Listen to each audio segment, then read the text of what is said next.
Hello, I'm Rebecca Williams, licensed marriage and family therapist in California, and I specialize in mixed faith marriages.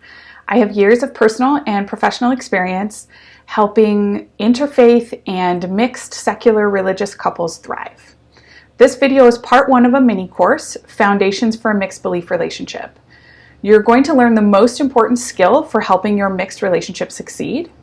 After you've watched this video, head over to my website to get part two, the free resources that will walk you and your partner through putting this skill into practice in your relationship. So let's get to it. The most important skill for helping your mixed but united relationship thrive is to accept your differences. Don't try to change each other. It sounds simple, but living this skill is harder than it seems. So let's dive in. First, the data.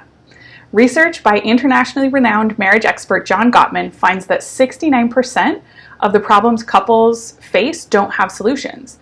They're perpetual problems that stem from the two of you just being different people with different backgrounds, preferences, perspectives, and personalities.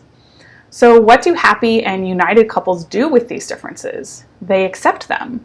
They negotiate around them. They find ways to accommodate their differences that work for both parties. In short, they don't try to change each other.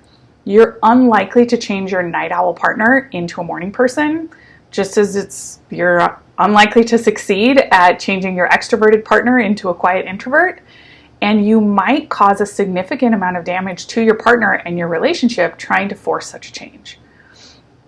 Happy mixed belief couples think about their differences in this way. They're just different in how they view the world, and they accept that difference without trying to change it.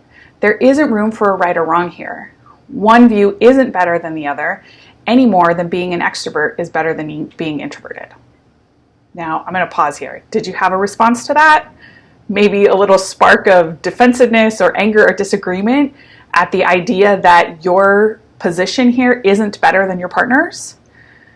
I know, it's common, and this is hard. These are hard differences to negotiate, sometimes harder than the extrovert-introvert thing. And part of why that is like you might come from a faith tradition that teaches that they're the holders of truth, the one and only way to God and salvation and happiness.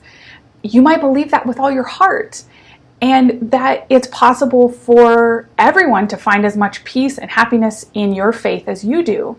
You might even worry about the future of your partner if they don't hold to those same views. Or on the other side, you might have come to your secular or atheist or other worldview as a result of concluding that the religious tradition you were raised in was wrong, and maybe wrong about really important things. You might have been harmed by those teachings or practices or institutions and have a hard time believing that they're good or even neutral. On the other side, you might worry about your partner belonging to one of those institutions. And then here I am telling you that for your relationship to thrive, you have to see these things as equal, that there's no right or wrong here. And you might be thinking, yeah, right? It seems impossible, and yet happy and united couples do this every day and do it well. The awesome thing here is that humans are complicated and there's room for complexity. So we can make space for both things to be true. Here's what that looks like. In broad general terms, you can hold on to the belief that your worldview is true, and it is true for you, just as your partner's view is true for them or correct for them. And then within the context of your relationship, you act as if both views are equal, neither more correct than the other. Because within your relationship, we're not talking about broad ideas or big concepts, we're talking about people, and both people are equal. You will cause harm and you'll push your partner away when you try to talk them out of their worldview or become a missionary for yours. Within your relationship, you both deserve respect.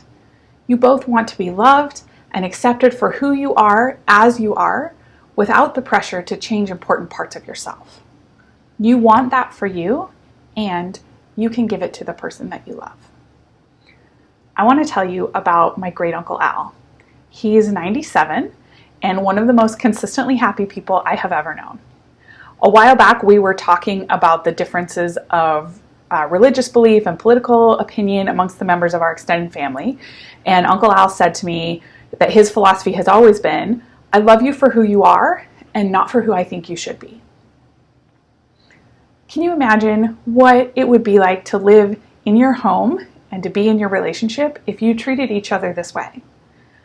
I love you for who you are and not for who I think you should be. You, if you're here watching the video, you might not have been perfect at this, and that's okay.